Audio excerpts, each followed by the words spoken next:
Okay, we are live. We are live, and I'm coming at you with five. Welcome to another edition of Gavin Richard Presents here on my channel, G Boot 2786. Whoever you are, wherever you are, I hope you are blessed and doing safe. Uh, right now, we have our friend to the channel. He's always come on. He's always plugging in his stuff. I'm happy to have him come on and plug his books in. He is an author extraordinaire, writer, and a great contributor to Black culture and society, and one of the moving forces in new Black media. Shawn, it's good to have you as always. I'm glad to be here and thank you for having me on the show. Oh man, thank you. I appreciate you coming on. It's always a pleasure. I do want to ask you because I had you do it before. I want you to plug in again where people can reach out to you uh, and join in and support you. All right. Well, you can pick up my latest books for the SJS Direct Fall catalog. Eternal Night is on Amazon.com right now in paperback, and it's also available on Kindle and Kindle Unlimited. And if you have Kindle Unlimited, you can read Eternal Night for free. And I also have E-Steam Blast from the Past coming out this Black Friday on Kindle, and it's available in paperback right now. So you can get both of these books, Eternal Night and Eastern Blast from the Past, right now in paperback. And Eastern Blast from the Past features the first SJS Direct comic book. And when you get this book, you get this as a bonus story, the Eastern No Good Deed comic strip. Okay. How all those that are in the chat, let me know. All right, Sean, those are good. And Eternal Night, of course, that came out for Halloween, just in time for Yeah, Halloween. And I think you told us the last time it is the highest selling. it's the Uh, best-selling SJS Direct book ever. So all Um, right, Eternal Night it's the best-selling book that I've had open ever. I mean, it opened extremely strong. I mean, better than any other book launch I've ever produced in my entire career. So we'll leave the link to Eternal Night in the chat. So you can get Eternal Night in the chat, and you can pick it up there. And I'll right. put and I'll put I'm Blast. sorry, go ahead, Sean. It's just I'm sorry we're having this delay. Am I lagging on your side or am I? No, it's not lagging at all. Okay, because I get a delay a little bit when you Yeah, speak. So it's not that I'm talking over you. It's just that it yeah, comes it's in just slow. technical issues. So yeah, I'm in this part of the house. But you guys can check that out over at Amazon.com. I actually have it in the banner I'm going to put up here in a second, and also some of the other books that Sean has, including um, we have the Man Crisis, which is my favorite book that he has written. And we also have uh, the John Haynes series, Yeah. which is also doing real well. We also have a lot of other books, man. I mean, you just keep on at it. My man is a hustler. Yeah, that's the way the publishing business is. You have to keep producing work in order to get profits. So you have to keep coming out with new stuff, or else the audience doesn't know you exist anymore. Right. Bernard, I'm sorry, not Bernard. I'm waiting for Brother Bernard. I think he may be coming in to talk. And we also have another special guest that I wanted to come in and talk, who you have had on a platform. I'm waiting to see if he'll come in and talk. But do this showing also under better circumstances. But it looks like we are in a crisis right now in our community. I want to talk about this, and I'm not sure if you're familiar with it. I told people I would bring this up. This is concerning the murder of Kawan Bobby Charles. It's an incident that happened here in the New Iberia area in Louisiana. I don't know if you've seen the things on Twitter about it. His name has been trending. I haven't heard anything about it. Okay, well,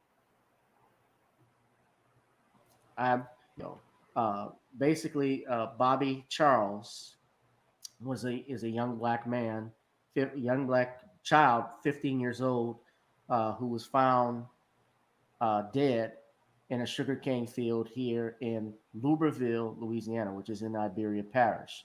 So what I'm going to do right now, I don't want to show the picture because it's been trending, and it's on petition has been started on change.org for his family to and a GoFundMe page pay for independent autopsy photographs. But it is very graphic what happened to this young brother. I see Bernard is actually in the waiting room area right now. Let me reload this video footage here. Let me stop this. First off, can you see this page which says family attorney? Yes, I can. Okay, let me get Bernard in here first. Bernard, I see you there waiting. Give me 1 second. All right, what's up, Bernard? Hey, how you doing? All right, what's going on, man? We're talking about the murder of Bobby Charles. Yeah, you talking Remember about the his young? son from last week? Yeah, how you doing, Shawn? I'm all right. How are you? I'm doing great, brother. You talking about the young brother that was killed, right? Yeah, I'm about to play a video though, so I want everybody to Okay. look at it. So just give me 1 second, and let's see. You guys can. It's not what I'm. All right, excuse me.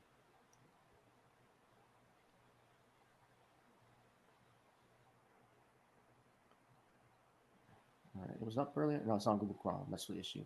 All right, so everybody can see this. Yeah. All right. Let me know if you can hear it. Oh, I'm about to. Baldwin teen Kawan Bobby Charles. This is KLFY News 10 at 5.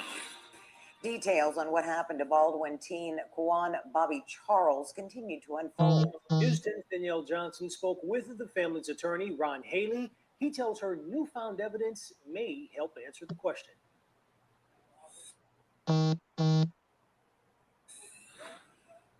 Well, Dalford, I'm here at the Iberia Parish Courthouse where residents and family are protesting and demanding justice for Bobby Charles, and his mother just received a call leading her deeper into what could have happened to her son. My son went to give me her car, but it smelled strong like bleach. And she told my son, she said, you can't smoke in the car because we bleached it.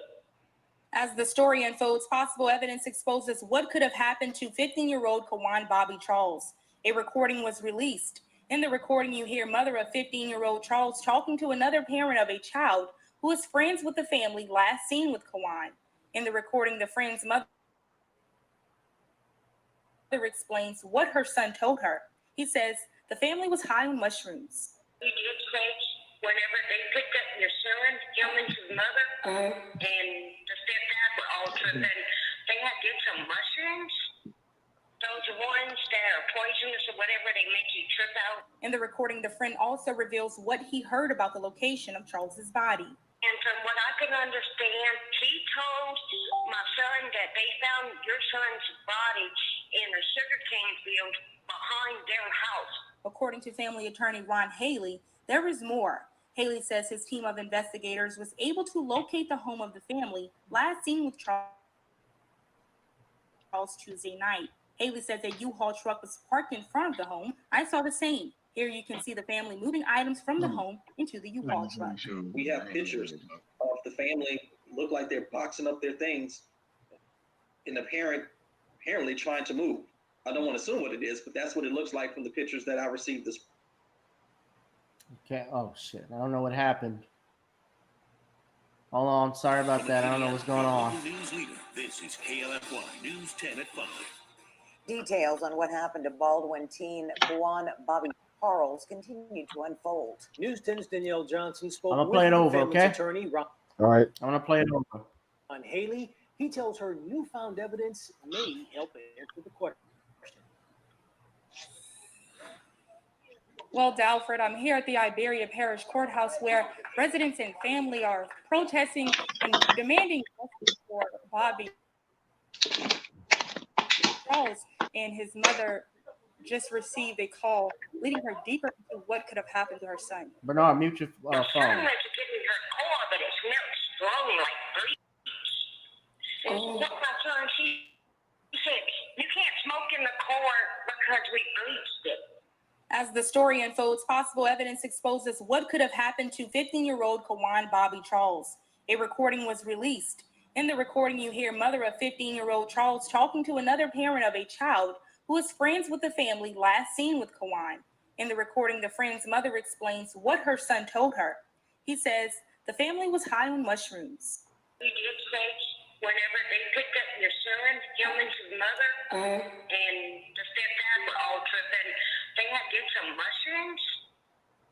Those ones that are poisonous or whatever, they make you trip out. In the recording, the friend also reveals what he heard about the location of Charles's body. And from what I can understand, he told my son that they found your son's body in a sugarcane field behind their house. According to family attorney Ron Haley, there is more. Haley says his team of investigators was able to locate the home of the family last seen with Charles Tuesday night. Haley says a U-Haul truck was parked in front of the home. I saw the same. Here you can see the family moving items from the home into the U-Haul truck.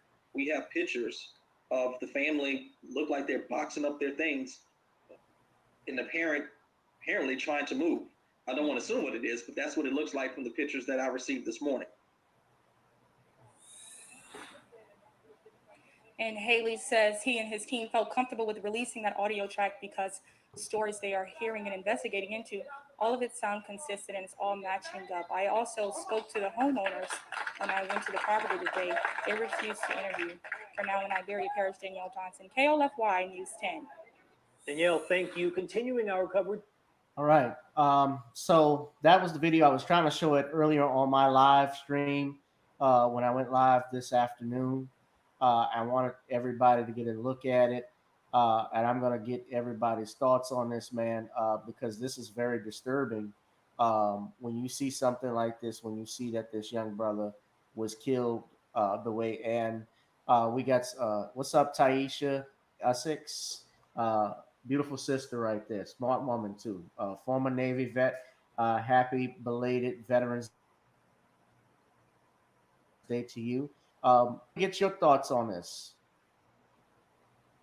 Well, it's a lot of things that mirror what happened to Emmett Till back in the 1950s with this whole case. I mean, I'm seeing a lot of things that mirror what happened to Emmett Till. We have a young teenage black boy who loses his life under some very, very odd circumstances. And we have these white people looking like they're looking to try to get away before the evidence comes out on them. But we don't really have all the facts. But everything looking right now is reminding me a lot of what happened to Emmett Till.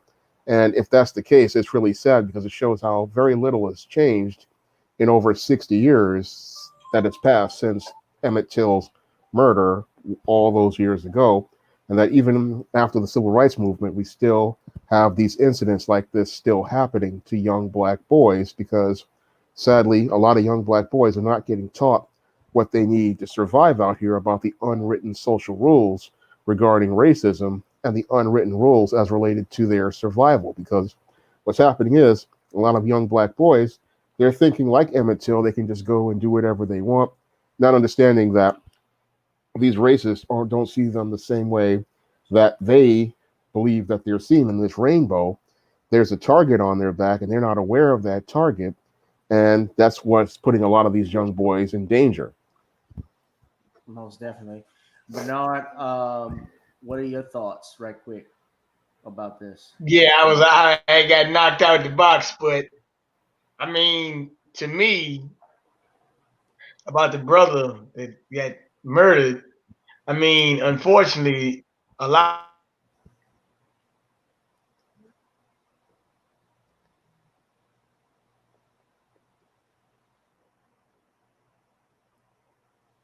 Bernard, I think Bernard's having some connection issues right now.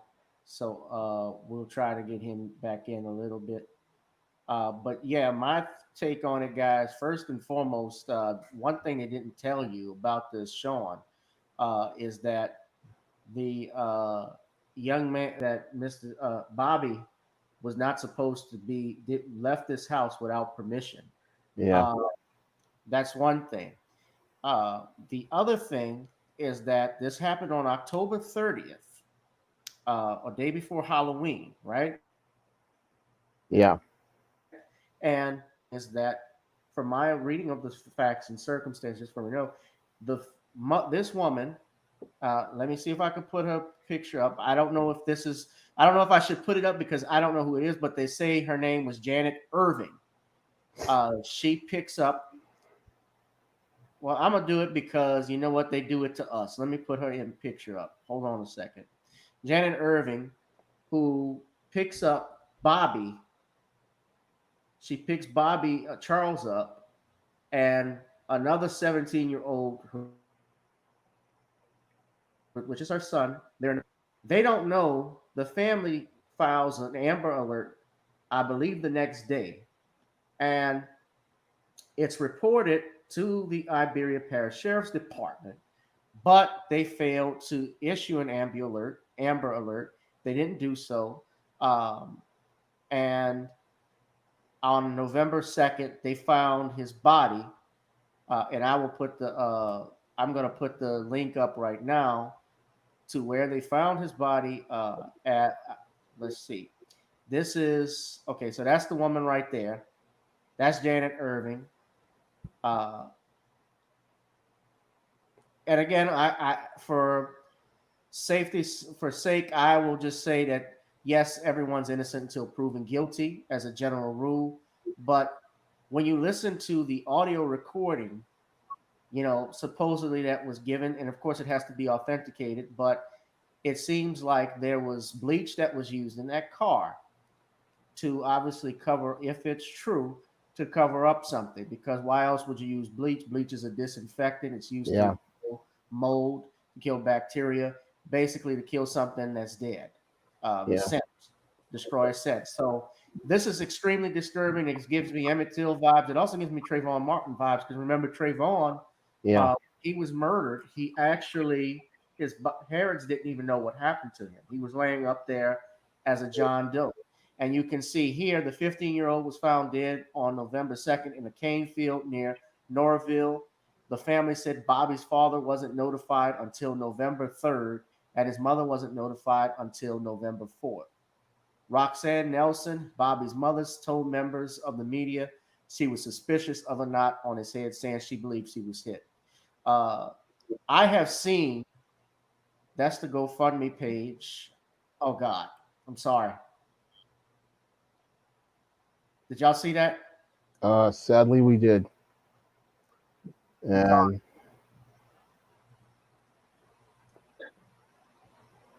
I'm looking at it. GoFundMe, where's that? And it was a juxtaposed picture of Bobby and Emmett Till with his face. His face is graphically disfigured. It's.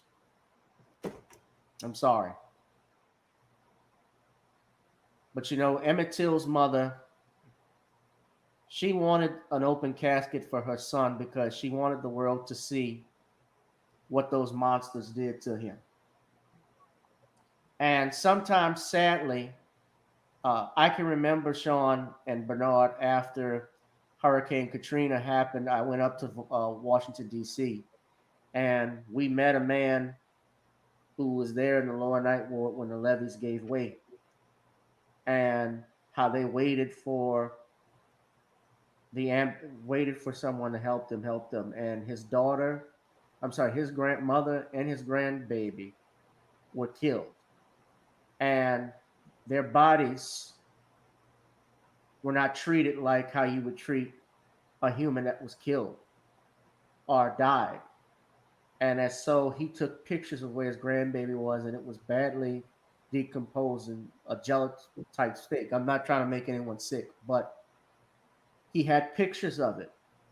And we weren't even allowed to speak when we were there because we were trying to fight for the right to return. They wouldn't let anybody speak. It was basically a thing for show. And Barack Obama, believe it or not, he was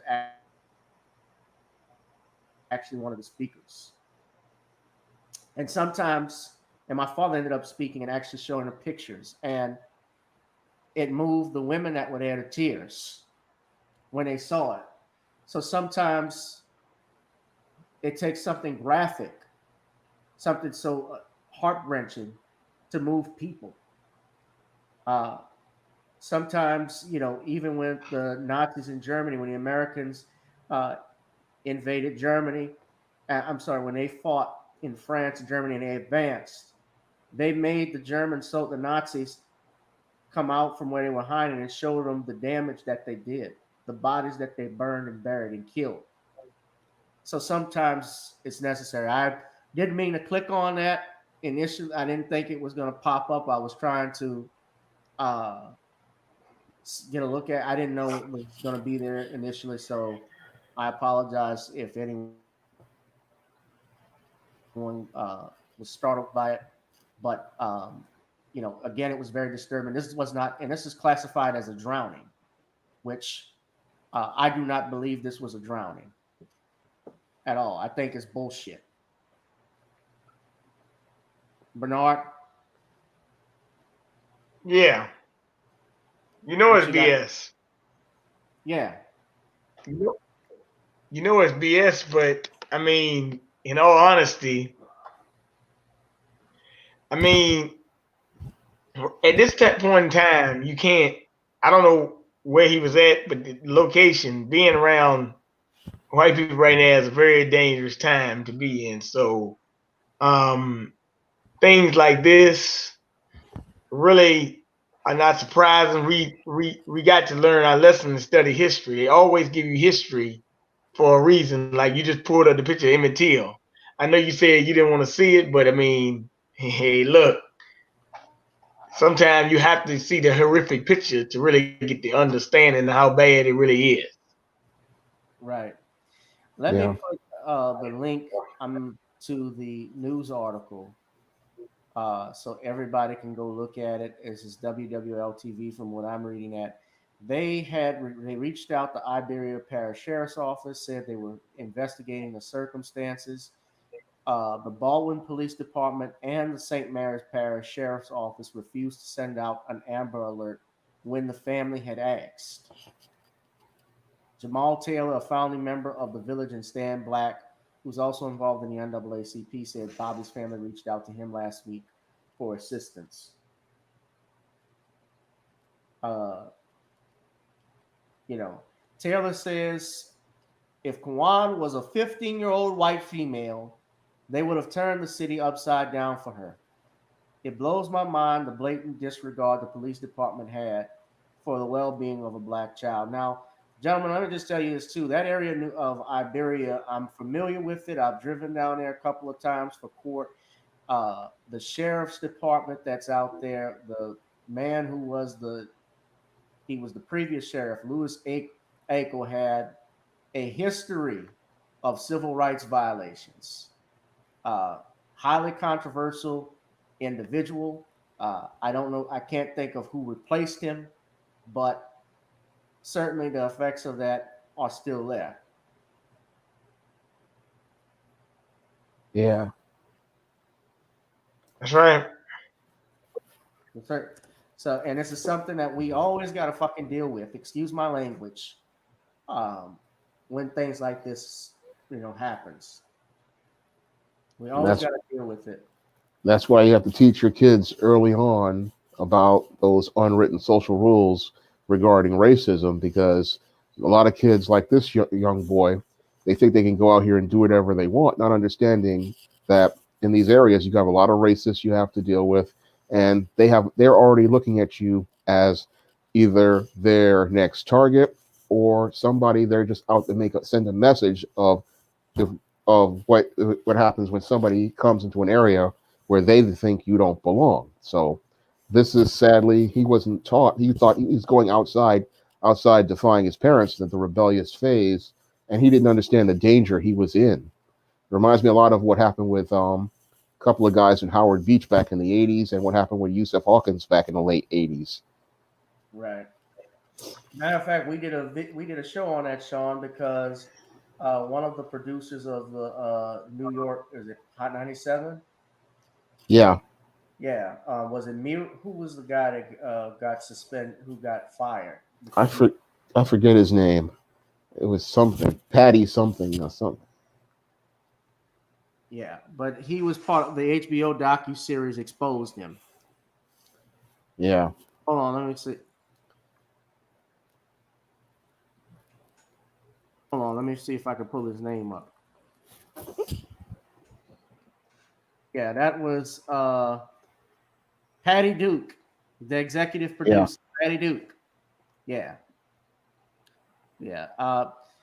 So yeah, man, it just I'm praying for their family. I hope that they come out with something, they get justice, let justice be done, though the heavens fall. But please don't get on no forgiveness tip. If you're gonna forgive someone, I mean, that's forgiveness is something that's private. I don't like it when they put the camera in front of someone's face to ask if they forgive the person that did this, and the way it looks like they're absolving the perpetrator from his wrongdoing. So, but I'm praying they get justice, that this person, this couple is punished, and then you see them actually.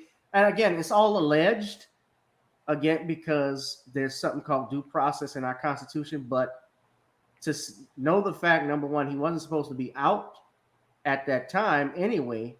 That's even more disturbing because they basically kidnapped him. Yeah.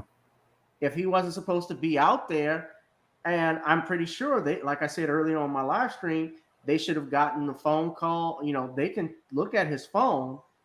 They can check. Shawn, you know this, and BJ, you Yeah. know this. Well, they can track where you are based off your cell tower, the cell towers that are in there. They can look at text messages to see who he was talking to. They can look at and subpoena. Of course, they'd have to have cost for it. The mother's phone, and the fact that you see that video of the family. Supposedly, it looks like they're moving their stuff out and they hightailing it out of town. Uh, again, you saw the big U-Haul truck that was there. So again, it just looks is more disturbing each day. And Lord knows I couldn't live in that town knowing that stuff was going on, especially if I were related to this young brother. If I was his father or even his brother, I would literally be tearing down every wall, every building. Not That's just how I feel. I'm sorry, that's how I feel. But that I would move hell and high water to get to the person that did this. That's right. Yeah. So, another topic I want to talk on. Let me move on. Bernard, the reason why I brought you in too, we're talking about a recent decision. Bernard is also a guest on the Judge Joe Brown show, like myself. He's a frequent collaborator, and Bernard has been on it with regards to these elections. Now, for those that don't know, it just came out today that a judge has ordered uh, these Pennsylvania officials that the state legislature are the ones that decide the certification of votes, saying that the Secretary of State is not the proper person to do so. Is that right? Yep. Yeah. Right. So earlier today, let me show you guys the article. This is from Yahoo News.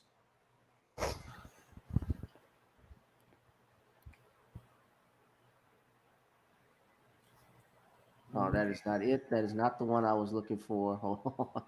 Wrong StreamYard. Hold on. Okay, share screen.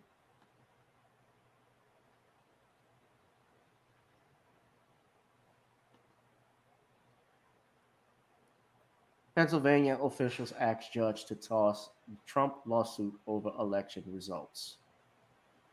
Washington officials in the election battleground state of Pennsylvania on Thursday asked a federal judge to dismiss a lawsuit brought by Donald Trump's campaign seeking to prevent the state from certifying its results in the vote for president.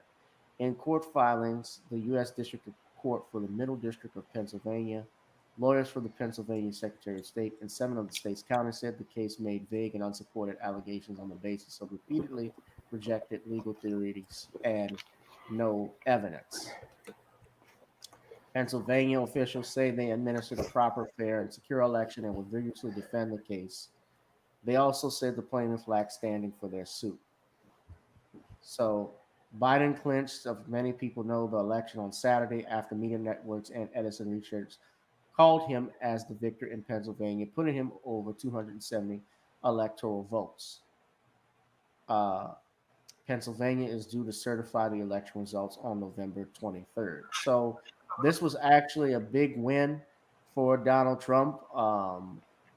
Earlier, I'm trying to see exactly where that article that you sent me came from, Bernard, but you can talk about it. What is it that you yeah, I want to hear what you have to say. Well, I was also just looking at another one because also in the GOP, Michigan senators have requested a full election audit from the Secretary of State. So you got a lot of interesting developments going on at one time. As we know, I mean, like I've been telling you, Gavin, for the whole week, I'm just sitting here laughing, and I just talked to the great brother Ron Hurd earlier, and we said this election is they're trying to steal this election from the people, but unfortunately, I don't think it's going to work. And with that ruling by the Supreme Court, Samuel Alito, the justice, said any ballots after 8 p.m. will be thrown out, which means that any ballots after 8 p.m. will be Donald Trump's ballots because they didn't even start counting. Also, let me say something else. In Atlanta, Georgia, there was a supposed water main break, but then they don't have no invoice or nothing to back the evidence up. It was at State Farm Arena, the Hawks. You like the Saints or whatever, but one time I think they did in the Super Bowl with the Saints and the Baltimore Ravens and the 49ers. The same thing happened. Like, wow. Yeah. So when you had these weird power outages, you know something's up behind it. But that's a big win for Trump. But I got to say the media did service here, okay? The media did service. First of all, the media cannot call an election, period. Biden has been certified by no secretaries. None.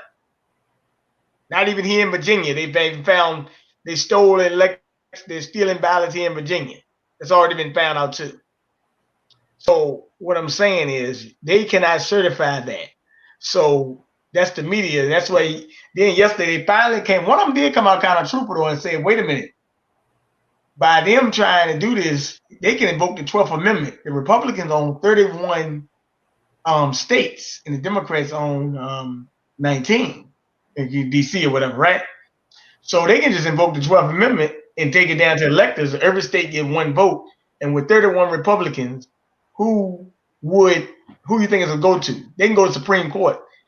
Donald Trump is, this word Trump card, he has all the cards in his hand. So I don't know why the media, but this is the point of the public being dumbed down because they don't understand government. They don't understand law. Black people, we don't understand hardly anything because we're stuck on stupid when it comes to listen to CNN. I don't even watch CNN. I don't watch none of them networks. I go read the stuff. All information you can find it in yourself. You don't have to even go look at a news network. You can find the information yourself. It's right there. The card is in your hand. That's so true, because the Constitution has certain policies in place to deal with these type of situations, but most Americans don't even know about any of those policies. And again, if this election has not been certified by any state official, then we cannot really declare a winner. So it looks like the media is trying to win this election through public opinion, but not trying to win it through the actual channels that it's supposed to win. So this is what the left is trying to do, is trying to get the popular thing going because they want to get public opinion riled up. But it's like Bush Gore 2000. In Bush Gore 2000, they tried to do the exact same thing. And they tried to get people to get behind Al Gore. Unfortunately, they didn't understand that these elections have to be certified by officials. And they tried to make the officials in Florida back in 2000 look like the bad guy, but they had to follow procedure and they had to follow policy as related to that election. The same thing with 2016, where they were trying to make the whole idea of the electoral college with like a group of villains, but that is all been instituted in our constitution, and we have to follow those procedures in order to certify a winner. Most definitely. And on that note, let me just say we got a winner here and a brother. You've been on his show too before, Shawn's, and he's a fellow attorney and friend of mine. Please welcome brother Dennis Sperlin. Hey, what's up, everybody? What's up, Shawn? Man, Dennis. always good to see I'm Shawn James, man. Glad to see you here too, Dennis. Yes, sir. One of the greatest thinkers of all time. Here, hey, what's up, King BJ? How you? What is it? I can't see the name, and my eyes are going bad. What is it? Yeah, you got it right. That's all right, brother. Okay, cool, man. How you All right, man, and thanks again, Gavin, for having me here, man. I appreciate the invite, man. You know, no problem, brother. Always, because I want to have you come on because I caught wind of your Facebook Live, and we're going to talk about this in a second. But we're talking about what's going on with the election not being. Of course, earlier we were discussing, and I don't know if you saw, we were talking about the murder of Bobby Charles, Kawan Bobby Charles, right now, and right now we're talking about this election because Trump won I guess you could call it a big case with regards to in Pennsylvania, where they said that the votes could not be certified by the Secretary of State there. So this is not out of play. And of course, even in Georgia, there's a mandatory recount. They're ordered to recount the ballots by hand. And even in Wisconsin, they're also required to count the ballots as a mandatory recount because it was less than 1%. And one of the things I noticed too, Dennis and Bernard, to his point, T. West talked about this earlier. I don't know if you watch him, Dennis, but he has been covering this, talking about how the Dixiecrats, as he called them, were trying to steal the election. But he stated that there was, and this was in the news, that Arizona was called, even with 1 million ballots, and I saw this myself, it was called for Joe Biden before the ballots had even been counted. And Fox News had to actually retract that statement. Even Alaska just got called for Trump, and it's been a week, and North Carolina just got called for Trump recently. So with all of that, what do you think is going on? Because, this is not, I don't think this is out of the woods just yet. Well, normally on election night, Tuesday night, 10, 11 o'clock, 12 o'clock, they'll call the election based on what they speculate will happen. I remember I was in law school at Tulane working on my LLM in December of 2000 when George Bush and I forget, oh my God, I can't remember. Al Gore. I remember that election. I'm like, oh my God. So Me too. I learned a lot about elections and how they really work. It usually takes several weeks afterwards before the election is actually certified. So we're just getting a crash course in the administrative procedure of elections. But, do I know what's going to happen? I thought I knew what was going to happen when it was Bush v. Gore, but it turns out Bush won. So we'll really just have to see. Now, my money is going to be that Joe Biden is going to win because unless it gets up to the Supreme Court and they use that supermajority to vote in favor of Trump and so that he wins, I don't know, man. But I'm kind of pulling towards the fact that I'm thinking Joe Biden is going to win because I kind of think no matter what's going to happen, he's going to win because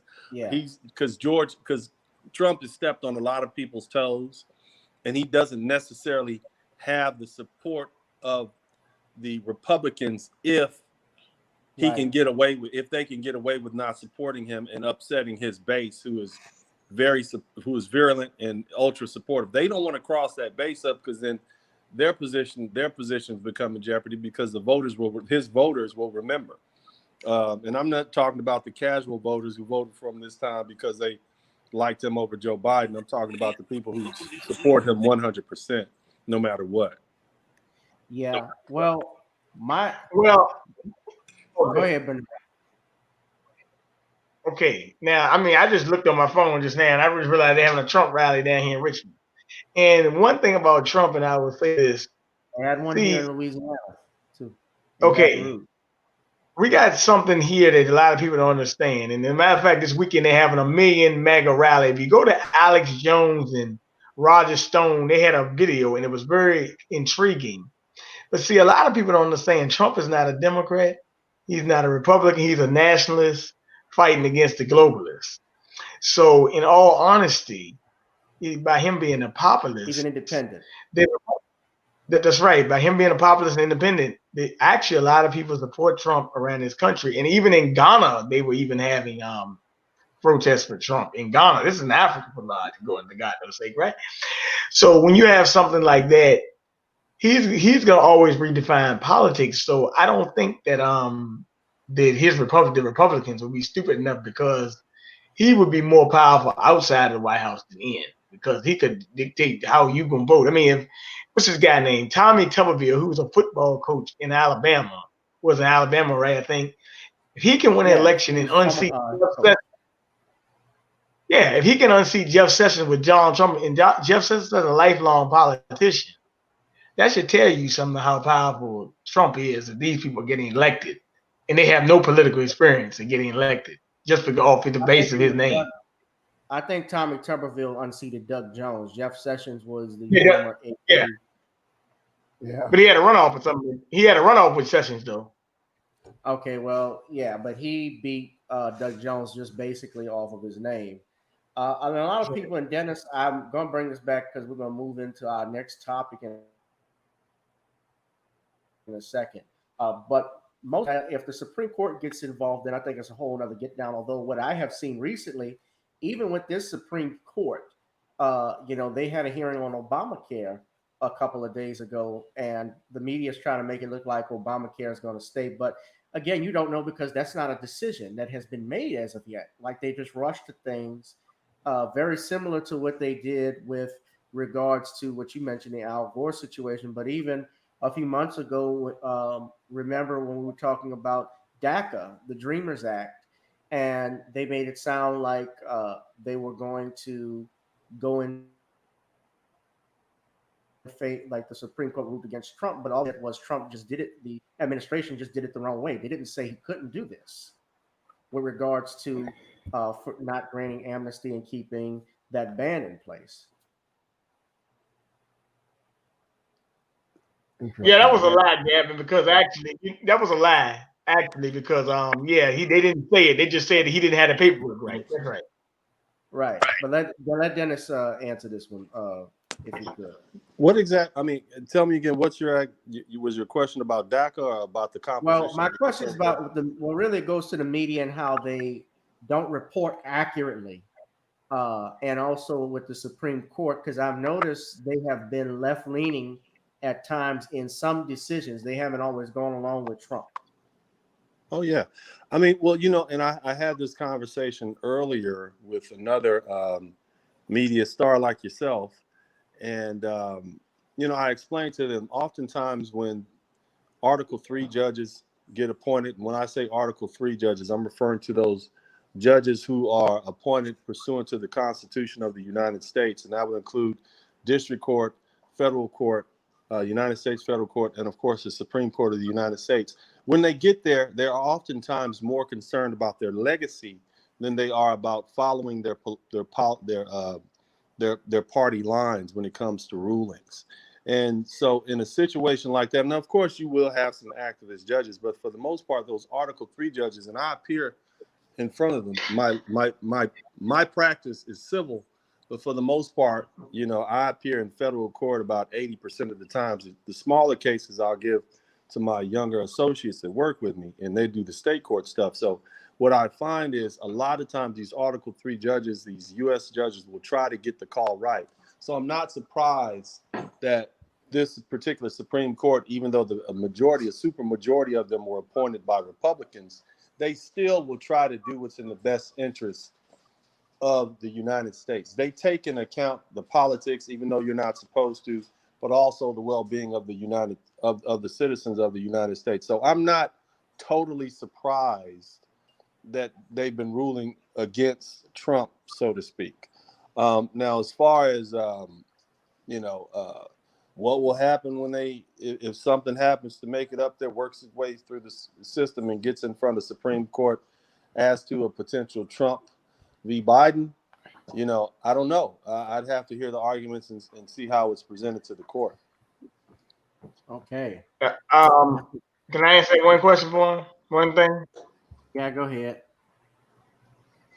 Okay. Well, they was all arguing about Amy Coney Barrett over the last month or whatever. They were because they wanted to have a 4-4 majority. So I think they really rushed her nomination through just in case this happened, because really, to tell you the truth, they thought they had a 5-4 majority, but Roberts was the one that was swinging vote. Now, with you got a 6-3 majority, you can just do a 5-4 decision, and Roberts be damned. It don't matter how you vote. Yes, with the new appointment, with Barrett being appointed, and a little bit about Barrett, she's actually from New Orleans. Right. And she's from New Orleans, and Okay. So you and I have spent time in New Orleans, and we kind of understand how the culture of New Orleans and the people that are from New Orleans. And so, that honestly gives me a little bit of hope for. I don't see her as a far right wing type, but I could be wrong on some issues. She may be, but we'll just have to see. Each one of these Supreme Courts that we have, going all the way back to when Judge Thurgood Marshall was there, the Rehnquist Court, they all have their different character. So we'll just have to see what happens. But I'm telling you, don't hedge your bets on the Supreme Court. You know what I mean? Just trust me. Just try to handle it far, well before you get to some judicial system or some judge, because you never really know what judges are going to do. You can speculate, but trust me, after 20 years of practicing law, you never really know what a judge is going to do, especially when there are politics involved. Right. Now, Dennis, reason why I want to stay on you for a second, Dennis, I wanted to bring you in on this one too, because I saw your live stream on Facebook, and you talked about Joe Biden and reversing his course on marijuana. Right. If I'm mistaken. If you could, would you just please elaborate a little bit more about it for those that may not know what's going on? Yeah, the headline says that marijuana reform omitted from Biden transition plan on racial equality despite campaign pledges. This was published today, November 11, 2020, and was written by Kyle Jager. I don't have the exact article, but basically, here's how marijuana works. Marijuana allows police officers to perform pretextual stops. A police officer could be across the street, down the street, 100 yards away. He sees you drive by doing 35 miles an hour in a 40 miles per hour zone. And he says, you know what? I'm pulling you over because you're driving too slow, young black man, in a fancy car that I can't afford. And then as he pulls up to your car, he says, hey, I smell marijuana. Have you been smoking marijuana? And you, of course, say, no, I don't smoke marijuana. I'm I'm on my way to become a Catholic priest. So smoking marijuana is not something I do. And I'm an otherwise good guy. And I have to take urine test every day. But of course, he doesn't believe you. But what that allows that police officer to do is drag you out of your car out of suspicion of having some, I believe they used to call it CS1 or CS2, basically an illegal drug. Yeah, and so now he has a right he has probable cause, reasonable suspicion to believe that you committed a crime. He pulls you over and probable cause to search the vehicle because he says you have marijuana in your vehicle. Now, I know what the law says, that you can't just have reasonable suspicion or probable cause to arrest somebody just because you think you smell marijuana. But in the real world, that's not how it acts. That's not how it works, especially in Texas and Louisiana and these other states, which are subject to the Fifth Circuit, U.S. Fifth Circuit Court of Appeal, which is ultra right-wing, ultra conservative. Bottom line is, it gives the cops an opportunity to harass you by saying, yeah, I smell marijuana. So by Joe Biden basically taking that off the table, that we're going to reform these marijuana laws, it leaves these police officers that avenue to harass young black men. That's basically what this does. Now, this coupled with the fact that Biden says, what is he going to do? Increase funding to the police. So what are the police officers going to do if you increase funding? They're going to police more. What does that mean to young black people? You think they're going to police more in our more affluent neighborhoods in the United States, Beverly Hills, Bel Air, I don't know, Soho, New York. I'm not that familiar with New York, but you guys get the picture. They're going to know. They're going to police more black neighborhoods, more brown neighborhoods, but specifically black neighborhoods, and they're going to hunt and target young black men. This is what this means. The vast majority of these young people who are in prison, especially these young men, they're there for traffic violations. They're there for marijuana possessions. They're there for child support issues. So if you take marijuana off, you end the gateway, the key that they use to get these young black men caught up in the system.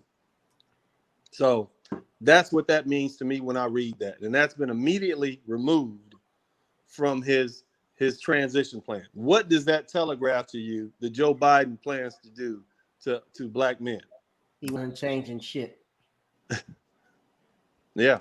Sounds like he's going back to business as usual. That's what it sounds like to me. So right, it's business as usual. And Dennis, you were going hard on the Negroes, the 80% that voted for him. Right. And you also praised the black men that, i.e., either voted for him. And I don't know if you praised any black men that voted third party. I did, but I just chose, there were things I couldn't do. And I knew Louisiana was going to go red the minute Trump's the polls closed. But I was not personally going to vote for Joe Biden because of the history he has as a politician. And we're talking about racism. Everyone's screaming about being a racist, Trump being a racist. Well, Brother Ron Hurt says every white person is a racist. Dr. King even said himself, most whites were unconscious racists. I say it too. Wait, let me finish. I say it too.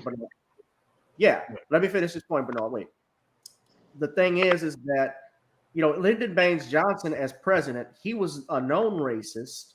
When he became president, Dennis, after Kennedy was assassinated, many black people feared we were going back to the days of back to the days of slavery because he was from Texas.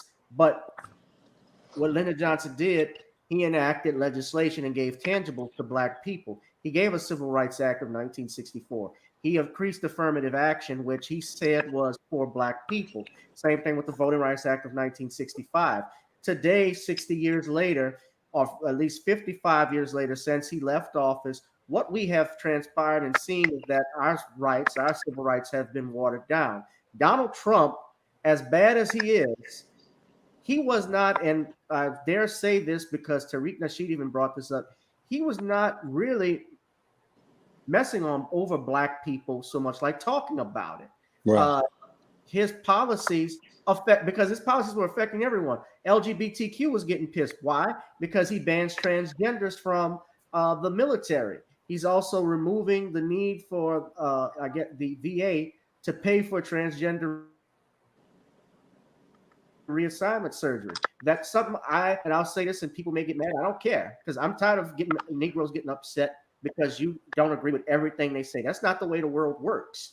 But there is some truth to that. I mean, I'm not saying that people can't serve, and I'm not saying necessarily that they aren't human beings. Yes, they're human beings and can be treated with respect, but I don't have to co-sign everything they do either. I don't have to pay for that assignment surgery. Let them pay for it if they want to. Same thing with regards to how he's messing over the illegal immigrants. Now, you think about this for a second, Dennis and Shawn and Bernard. Black men right now, we are the first fired and last hired. If you're bringing in 11 million people, you're going to give them amnesty right now, which means they're going to compete with us with jobs, with with housing, with everything. They're going to be first in line before us. So I'm not saying that people can't come over to this country legally, learn how to speak English and work, but I think, the point being is that Trump was messing up that stuff. He's not, as Bernard pointed out, a traditional Republican. He actually, a lot of people don't know this, but he was the finance man for Jesse Jackson's 2 runs for president. He also I was familiar with that. Yeah. He also, was a chairman of the board with the NAACP, although the NAACP hasn't done anything in the last couple of years. Hell, they gave Donald Sterling an award for out in Los Angeles, despite the stuff he did. And I think that with Trump, he actually woke up a lot of people, and he forced us because we were so scared to work. I feel with Biden and Harris, black people are going to go back to sleep like they did with Barack Obama. The thing is, and there's a couple of points that I want to bring up, and remind me if I forget. I want to bring up the 500,000 Indians that they plan to bring from India to the United States. And the other thing that I want to talk about is this, and I use this analogy with my sons. I said, if you got two big brothers, one of them hits you in the head every time you walk by, and the other one picks on everybody but you. Now, he may say some crazy things to you, but he doesn't hit you. And those two big brothers decide to get in a fight. Who are you going to side with? And they said, I'm going to side with the one that doesn't hit me. I said, okay, Trump is the big brother that hits everybody else. Biden is the big brother that has been hitting black men in the side of the head for the past 47 years. So as an intelligent thinking person who's voting their interest, as a black man, who best serves your interest? And somebody's got to get hit. Would you rather vote for the one that's going to hit you in the head every day, which Biden has been doing with the 1988 crack bill, the 1994 Biden bill, which he was extremely proud of, which turned to the 1995 crime bill? Or are you going to vote for Donald Trump, who may talk a little stuff on the internet, and and he's definitely he has a track record of saying some bigoted things to pretty much everybody, but he hasn't enacted any policies that have, in my mind, single-handedly undermined the stability of the black community as it was back in 88 and 95. And so I'll leave it at that and then move forward. These 500 Indians that are coming from Pakistan, coming from India, are they going to be the untouchables, the uneducated?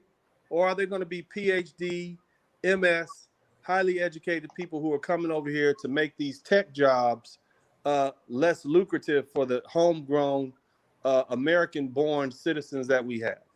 That's the question that you have to ask. Who do you think imagine spreading that 500,000 Indians coming from India around evenly in the United States, or even focusing them in places like, the tech companies, those areas along the West Coast where all those tech companies are. They're going to drive the cost. They're going to drive the cost of doing business down, but they're also going to drive out people who've been making a good wage and a good salary from those tech jobs, because they're going to do it cheaper, inexpensive. So basically it's high-end, cheap labor as I see it. And I see it as a game plan. Yeah, it's part of a bigger picture. What big tech wants to do is they want to import a lot of these Indians here so that they don't have to pay Americans these 6-figure and 7-figure salaries. Companies like Google and Facebook, they want to go out here and get what they call low-wage workforce, and they also want to get what they think is going to be a docile, more submissive workforce that won't push back against their policies. So what they want to do is go out here and get these Indians to go replace Americans, so they can go. So they feel like they can have more and more economic control, and also more and more political, control over their workforce. So that's what they want to do through these H-1B visas, and they've been using the H-1B visa to do this. But now that Trump has blocked the H-1B visa, what Joe Biden wants to do is now make these people, give them on the track to citizenship, so that he can then further continue to exploit the workforce and then lower the wages of people in America. This is the Indian American program you guys are talking about here. Senator Kamala Harris, who is Indian, and at least half Indian and half Jamaican, but her birth certificate says Caucasian. Let me just see if you guys can pull it up, but this is what it says here. This is the actual look at the things that they describe here. Address the security needs of houses of worship. In 2012, the Sikh community suffered a terrible tragedy when white supremacists opened fire in Oak Creek, Wisconsin, Gurdwara, ultimately killing 7 and wounding 4. 2019, a Hindu Nadir was the victim of a horrific act of vandalism and destruction. Now, restored an American dream for all Americans. Now, you remember something, and look at this: secure our values as a nation of immigrants. There's only one problem with that. When you say something like that, there's only one group of people in the United States that did not immigrate to America, and that was Black people.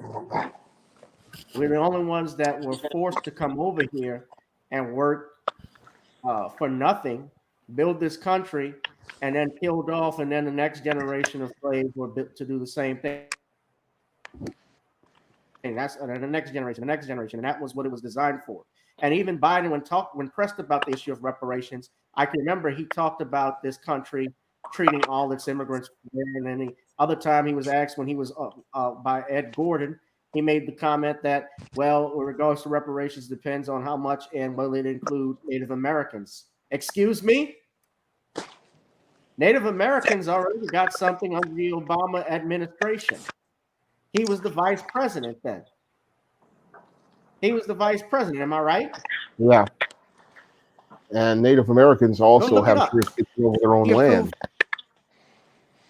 Right, but the point is that they approved over $500 million when Barack Obama was president back in 2014. You can go look that up. You have these what they call $5 Indians who are whites who actually will become who actually can classify as Native American and get all types of benefits. Contrary to popular belief, Kamala Harris is not the first person of color to be vice president. Supposedly, the first vice president of color served under Herbert Hoover. I just learned this today. I didn't know this, but his vice president, Charles Curtis, was a Native American. Charles Curtis, go look it up. Charles Curtis was the first, and of course, Kamala Harris. They have, and I wanted to talk about this too because I wanted you guys' opinion. I had Kneegrows, and I don't give a damn if they get mad or not. But there was this image of Ruby Bridges and Rosa Parks that tied together with. Let me just show this picture of Charles Curtis. You already know what I'm talking about, but there's an image of her together with her shadow with Kamala Harris and Rosa Parks, and that's Charles Curtis. And I was offended by it because number one, Kamala Harris, I'm not even focused on the foundational Black American thing, but this is a woman whose record as a prosecutor was abysmal in its treatment of Black people. Her office was even reprimanded with regards to withholding evidence. So I had people that were upset with me because I told it like it is and thought it was wrong that I would bring this up because this is a historical moment. This is a dumbass point. I told them, I said, well, I didn't ask for your opinion, and frankly, it's bullshit. But I'm just disgusted. Dennis, before you go, I know you got to roll out, but can I just get your thoughts on that? About them comparing Kamala Harris to some of our Kamala Harris with Rosa Parks. Yeah, man. You know what? Here's my thing, man. They always try to compare our heroes like Martin Luther King and Frederick Douglass. They try to make heroes out of these people who didn't withstand what these people withstood to get us where we are. They can try, but there's no comparison, and so, let them continue to try. But we know, those of us who know history and study history, we know what our ancestors had to go through, not just during slavery, but post-Reconstruction, all the way right now up to this mass incarceration period that we're dealing with. And so there's no comparison. I commend Kamala Harris for what she's done. I commend her for her success. She is an HBCU grad. I'm proud of that. But, my problem with her is her politics. My problem with her is her record as a prosecutor of attacking not only over incarcerating and upcharging Black men and charging Black women and also defending rogue cops.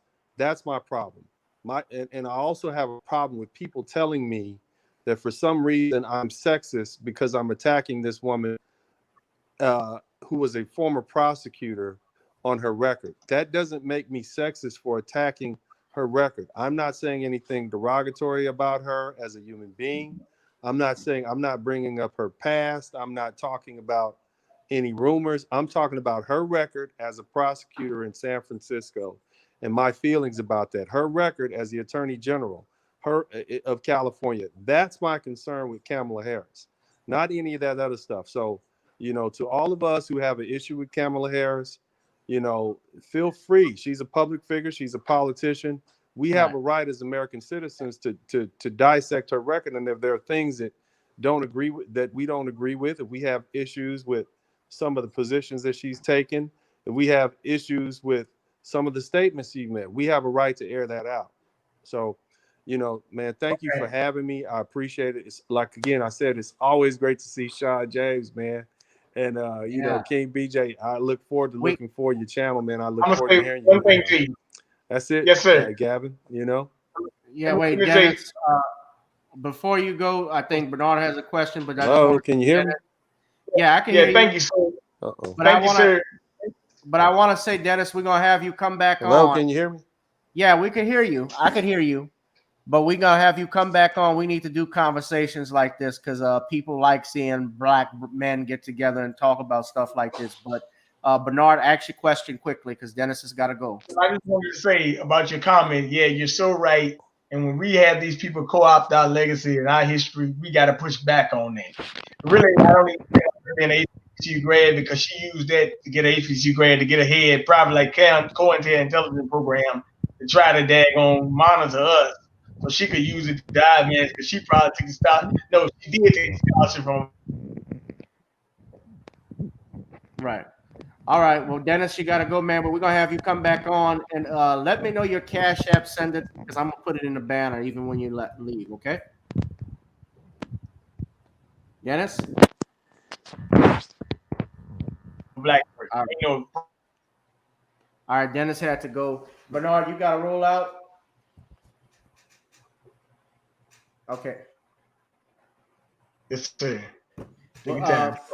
Interesting. And Shawn, I want to get your take. You've been quiet though. I want to know what you think of the what I just talked about with regards to the Kamala Harris comparison with Ruby Bridges. I think that's a really another insult. That's just Kamala Harris is nowhere near the level of Ruby Bridges. She doesn't have any of the courage of a Ruby Bridges or the character or the resolve. I have to say that a Kamala Harris is diametrically opposed to what Ruby Bridges represents. I mean, Ruby Bridges was standing up as a child for the civil rights of black people, whereas your Kamala Harris was a woman who goes out of her way to oppress black people. So you can't compare Kamala Harris to a Ruby Bridges because one, your Ruby Bridges was Rosa Parks.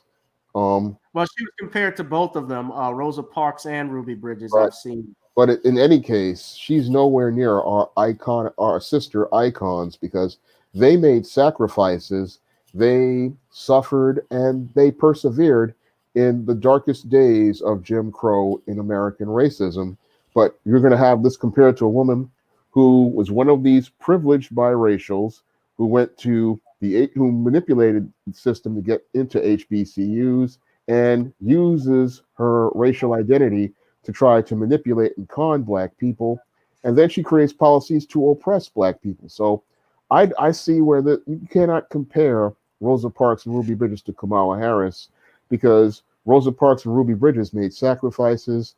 They stood there in the line of fire. When did Kamala Harris ever stand in any line for anything? She never went through anything. She put black people through things. She made black people suffer. And she decided to use the so-called black identity in order to move herself forward at our expense.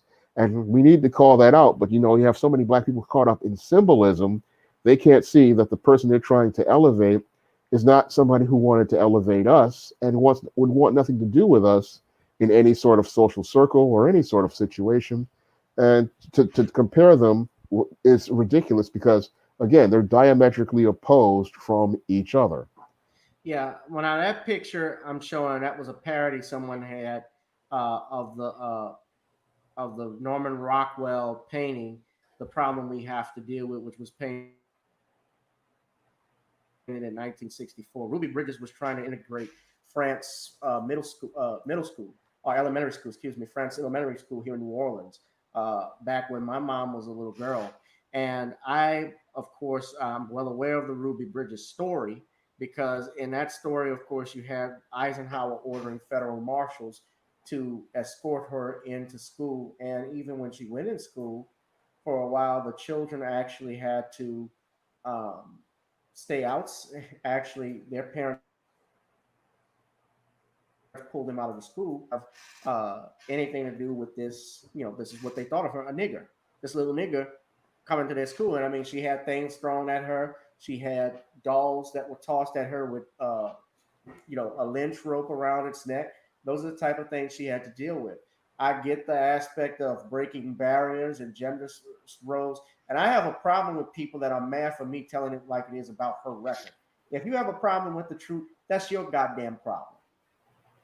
If you have a problem with me telling it like it is, go to another channel, because when I have brothers like Shawn or Dennis or Bernard come on, I'm bringing to everyone intelligent black media.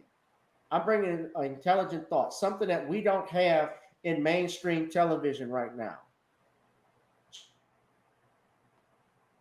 Shawn is an author. Dennis is an attorney. I'm an attorney.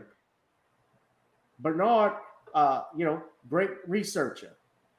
So I'm bringing you guys stuff that you need to hear.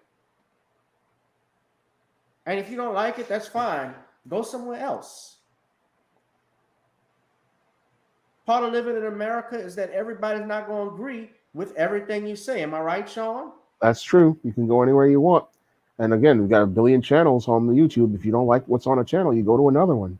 And I'm not talking about the ones that are watching now, but those were the people you go on my Twitter page and others, and here even on Facebook, that had a problem because I had an issue with Kamala Harris. My issue was not because she's a woman, and I could give a damn or shit if she's an AKA. Hell, we had a Delta that was an attorney general. Loretta Lynch was an attorney general, and did she prosecute any of those race soldiers that killed young black men? Someone brought up the fact, I had a friend of mine, we were talking last week about the fact that Trump has emboldened these Karens to call the police on black men. He's the cause of that. I stopped him. I said, well, wait a minute. What happened in 2012 with Trayvon Martin, or 2009 Oscar Grant, or 2014 Eric Garner? That was going on before Donald Trump got in office. Did Barack Hussein Obama, President Obama, call the police, call a meeting and demand that these race soldiers be prosecuted in federal court for civil rights violations? Because I'll be damned, you're up there in New York, Shawn. You saw what happened with Eric Garner. Yeah, I saw how he got screwed by the Staten Island district attorney, and I also saw how Loretta Lynch literally ran the clock out on his case. Literally ran the clock out on his case. And did nothing, just sat there and ran the clock out, and then handed the ball over to Jeff Sessions, and then it just got dropped in the garbage. Right. Just got dropped in the garbage. And really, I don't call it garbage. It got put in the toilet and flushed. Yeah. And they had planned that from day one. I said that was the chess game, because I saw the chess moves coming months in advance. I said, what they're going to do is try to run this clock out. And the sad part is most black folks didn't get on this case. They were just so busy trying to vote for Hillary. They weren't thinking, hey, we need to get on these people to get this case and these charges filed, because Eric Garner's case was practically just abandoned. Yeah. It was abandoned. Kendrick Johnson's case out in Georgia, the young kid whose organs were missing after he was killed, after he died, and then all of a sudden when his body's returned, his organs is missing, and it's stuffed with fucking newspaper. Yeah. That disturbs me. It may not disturb you, but it disturbs me. And it's more disturbing when we had a black man, supposed black man, sit in the White House and said and did very little, but yet you Negroes and niggas want to celebrate somebody because, well, they look good in the White House, or he's an AK, or he's an alpha, he's a cap. And I'm not messing or shitting on those groups or those individuals at all because they serve a purpose. They have done some great things. Let that be known. I know a lot of, you're excited about Kamala being an AKA. Hell, I know white boys that have pledged Omega Psi Phi. I know white boys who are alphas. Hubert Humphrey was an alpha. The vice president under Lyndon Johnson was an alpha. Eleanor Roosevelt is an AKA. It's real easy. You said, Sean, because I know you have issues with it, but I know some men, there's some good people in those groups, and I know the roles that they do. They do some positive things. And I'll say that. But I don't get caught up in just voting for someone just because of what they look like or what their fraternity is. I look at what their positions are. I'm finished. You could talk. All right. Well, I don't know what when it comes out to these fraternities, sororities, I really don't trust a lot of those people who come out of there because they become disconnected from the average brother out here in some cases. I don't know with some of them. But with the Kamala Harris, it's just empty symbolism as I see it. I mean, she's just not somebody who I would see as some major accomplishment, as people say that this is a major accomplishment for Black people. I mean, what did we get out of this? I mean, when I look at Joe Biden and Kamala Harris, I just see team white supremacy all over again. I see the slave master and I see his enforcer in place because that's what the modern picture of white supremacy is. You have this white man and then you have this, I think it's a Black woman, and she's the one who enforces all the policies that he wants put in place and ensures that all the Negroes fall right in line. And that's what a lot of Black people don't know that they're celebrating. They're celebrating a return to white supremacy, but it just shows the codependency that a lot of Black people still have as related to going back to sleep. Right, and I think that's what we're going to get. You guys check out Shawn's book, Eternal Night. Y'all please donate to my Cash App. You see the ticker down there, Gavin Richard Esquire and gavin.gwich1@gmail.com. That is the Google Pay app. And y'all subscribe to Shawn's channel. One last thing I wanted to talk about, Shawn. I did want you to give your thoughts and chime in on TO 2.0, Van Jones. And I want to play this clip. Hold on one second. Let me play this clip. And Shawn, let me run out. I gotta run for a second when I play it. All right. But I'll be right back. All right. Hold on one second.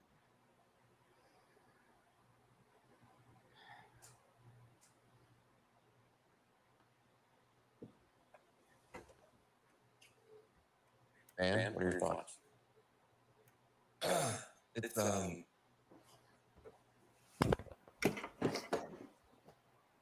Well, it's easier to be a parent this morning. It's easier to be a dad. It's easier to tell your kids character matters. It matters. Tell them the truth matters. Being a good person matters. Yes. And it's easier for a whole lot of people. If you're a Muslim in this country, you don't have to worry if the president doesn't want you here. If you're an immigrant, you don't have to worry if the president's going to be happy to have babies snatched away or send dreamers back for no reason. It's a vindication for a lot of people who have really suffered. I can't breathe. That wasn't just George Floyd. That was a lot of people that felt they couldn't breathe.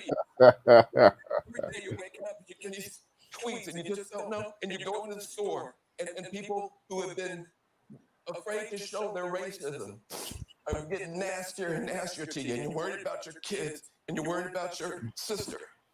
And can she just go to Walmart and get back into her car without somebody saying something to her? And you spend so much of your life energy just trying to hold it together. And this is a big deal for us just to be able to get some peace. and have a chance for a reset. And the character of the country matters. And being a good man matters. I just want my sons to look at this. Look at this. It's easy to do it to The keep coon levels are over 9,000. and get away with stuff, but it comes back around. It comes back around. And this is a good day for this country. I'm sorry for the people. Oh yeah, we're gonna do it, Tim. For them, it's not a good day, but for a whole lot of people, it's a good day.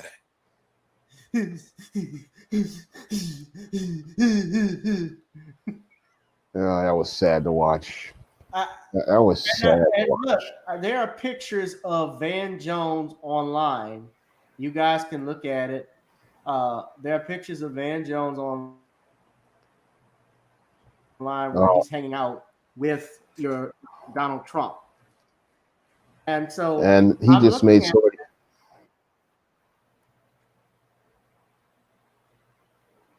Go ahead. He made so many contradictions in that statement. I mean, he talked about "I can't breathe" with George Floyd, but he don't want to talk about Eric Garner, who couldn't breathe under Barack Obama's presidency.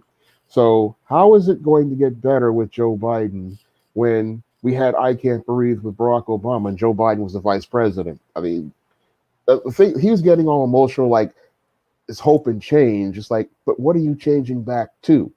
And I'm looking at this dude and the way he's just crying. It's like, this is embarrassing to watch. He's getting all emotional over a white man. And this is something I want to go into. I'm going to go in more in depth in my live stream tomorrow, where I talk about this codependency that a lot of these black people have. And it's like they see Joe Biden like some sort of Jesus figure, and he's going to be some sort of savior. And that's what I'm seeing with a lot of these black folks, like this Van Jones. He's all crying and getting emotional. It's like he's got the Holy Spirit or something here. I mean, this over a white man? I mean, you've made this man into a god. And you acting like he's going to come down from earth and he's going to fix everything. It's like... Lord, thank you for Mr. Biden. Thank you, Lordy. I didn't mean to interrupt you, but go ahead, Shawn. Continue. It's embarrassing to watch. It's like something my mother told me about people with Barack Obama. They thought that this man was like the second coming of Jesus, and then you got Van Jones acting like Joe Biden's third coming of Jesus. And again, it shows how deeply dysfunctional many of these black folks are. It's just like David Carroll was talking about, this black dysfunction. And when I look at all these people and the way they are just sitting there talking and acting about Joe Biden's alleged election, because we don't even have ratification from any of the states regarding this election, but they're acting like this man is going to come down out of the sky and be some sort of savior. And they're going to be really disappointed, just like they were with Barack Obama, because they're projecting unrealistic expectations on this man, and they're expecting him to give them something that they could actually go out and get themselves. But looking at that emotional display, I mean, I had to shake my head at this, because this is a special brand of pathetic, because here you have an educated, professional black man bawling like a child and basically buck dancing to the point where he's literally, if this man was in his presence, he'd probably fall down in front of him and ask to touch the hem of his garment in order to be made whole. That's how screwed up this Negro's mind is. I mean, this Negro, he's damaged, and it just shows how deeply damaged the mind of many of these black folks are. I mean, just watching this reaction right here, that was embarrassing to watch. Look at this picture. I gotta interrupt you, but he's talking all this shit about Trump, but here he is in the White House with Donald Trump. That's Ted Cruz. Yeah, and that's what makes looks it like the old lady from the Titanic. That's Eric. That's Trump's sad. son. Is that Eric? Yet he's talking. The ostrich. Yeah. So he's hanging out. He's having a good old time. That's embarrassing. It's like he doesn't even see how he's contradicting himself. I mean, he made several contradictory statements in that emotional statement. Again, oh, it's going to be a brand new day and all this stuff, and I can't breathe. But Joe Biden could have did something about I can't breathe with Eric Garner, but he's going to do something now. It's like I look at that a lot of the way black folks acted with this election, and looking at that emotional display, it just shows me how deep the psychological damage is on the black mind and how much work needs to be done in order to heal much of that psychological damage that has been done to the black mind. Right, most definitely. And this was, I mean, crying over a dead relative, a loved one, losing your child, that's something different. Losing a best friend, I could get that. People that are depressed, that suffer from depression, that happens to, I can understand that. But you're crying for Joe Crime Bill Biden? Yeah, it all goes back to that deification of white men that David Carroll has talked about for years. He's talked about this deification. I've noticed it myself. And we see it right now. I mean, this guy was crying over a white man like his election, like, oh, Jesus is coming. It's like, I don't even think they would give the Messiah that type of praise and worship that I saw there. I mean, but that just shows how deeply psychologically damaged a lot of black people are. I was waiting for him to put the hands up.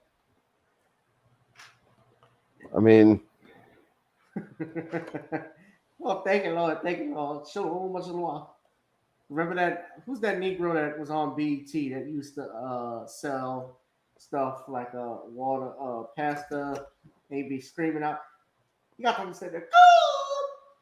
It's still today. You got to say that, God! Need faster Biden. Some of the home on the side, I'm going to say Makusa. It's embarrassing. It was embarrassing to watch black men act like that. Grown men just. And it was even worse in the cities where we're supposed to have all this social distancing.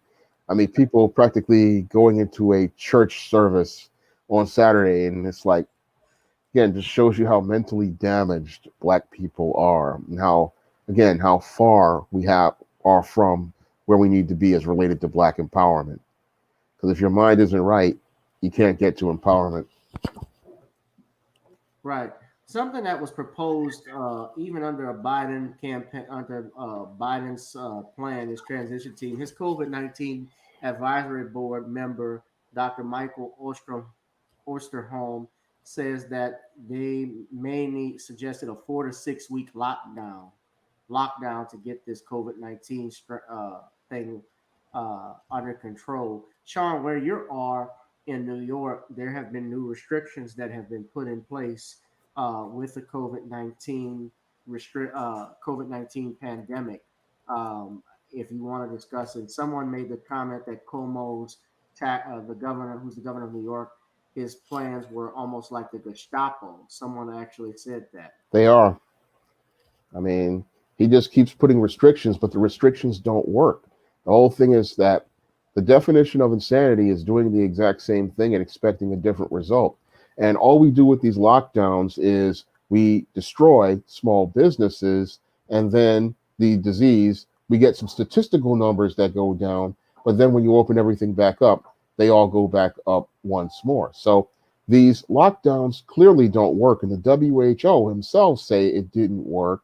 So going back to an approach that didn't work is only something a crazy person would do. And this approach, clearly, it's not working. And all it's doing is driving people into debt and also doing more damage to people's mental health.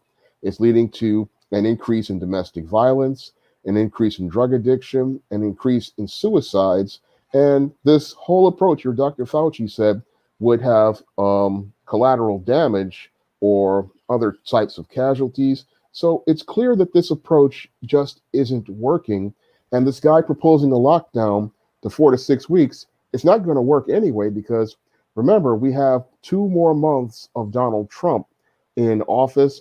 So Joe Biden wouldn't get this theoretically if the election is confirmed and ratified until January 21st, 2020.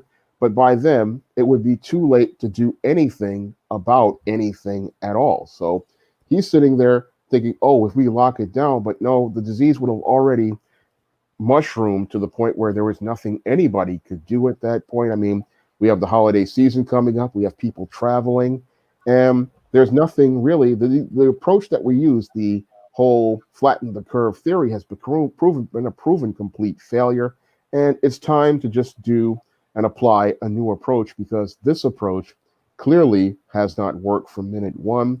And I knew it wasn't going to work. I was listening to these guys propose this in March, and I said, all you're going to do is get the numbers statistically down, and then what will happen is you will have people coming back outside, and then the virus is going to spread, because the whole thing is these viral infections, they're spreading not because of masks, but because of everyday people, the air, people are just breathing the same air. And it's just, and a lot of one theorist said that, oh, the things are smaller than the masks themselves. So Right. this whole approach has just not worked. And they just need to sit down and admit, What's okay, more, this doesn't work. Let's try something else, instead of trying to do the same thing and expect a different result, which is just a definition of insanity.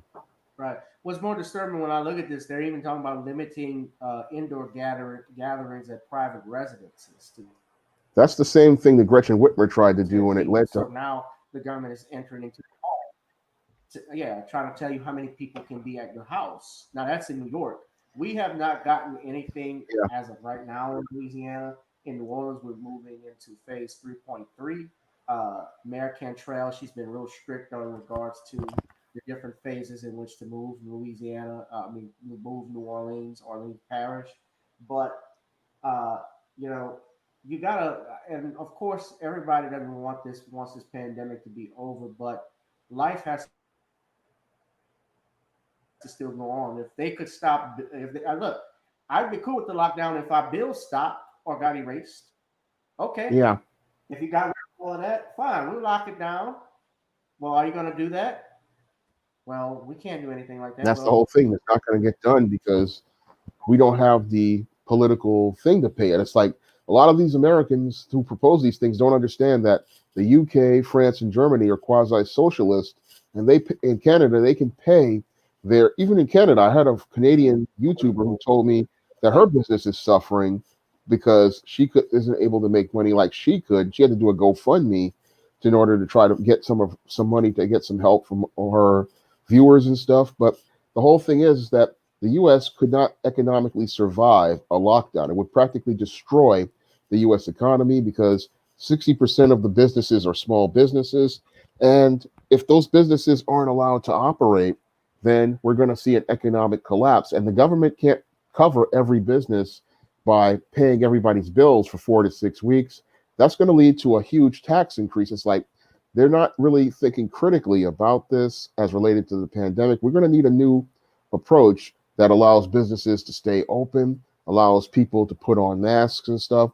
And the whole thing is that our economy, you cannot lock it down. We've already done that, and it's been a complete failure. And it's destroyed most of America's businesses. And this approach just cannot, it's not feasible. it's not. And I pray it's a shudder what's going to happen. And I shudder at the thought of Joe Biden being president. A possible international mask mandate might be Yeah. Well, something he that could can't do that come in. because of the 10th Amendment. He admitted he can't do it. He understood that the states have rights over their jurisdictions, and he admitted that he cannot do a national mask mandate, and he really can't do a national lockdown because the states have control over their borders. I mean, he can do over interstate commerce, but if he messes with interstate commerce, that's going to get challenged in federal court, and it's going to be taken to the Supreme Court and judged as unconstitutional. Right. Well, that depends though too, because while you have the 10th Amendment, there's also something in the Constitution called the Supremacy Clause, which states that federal law trumps state law. Now, Yeah. while the state has rights, uh, you know, of course, even in schools, remember in schools you had to get vaccinated as well. Children that go into public schools at one point they had to take the polio vaccine and chicken pox and so forth because they didn't want to pass it on to other children. And right now they're talking about, Trump has something called Operation Warp Speed, which is to help uh, increase the number of vaccinations to take place, increase government funding into this vaccine. My only fear is number one, vaccines take over a year, take number of years, number one, to perfect. They're not guaranteed.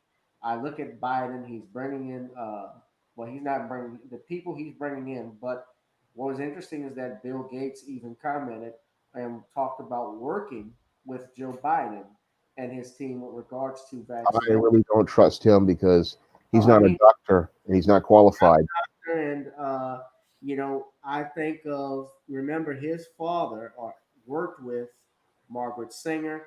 They were he was a member of that that group, that eugenics group that Yeah. worked to depopulate the earth, depopulate the black population. Margaret Singer, at least, but still, his father was a part of that in some way, if I'm not mistaken. He was a board or trustee member.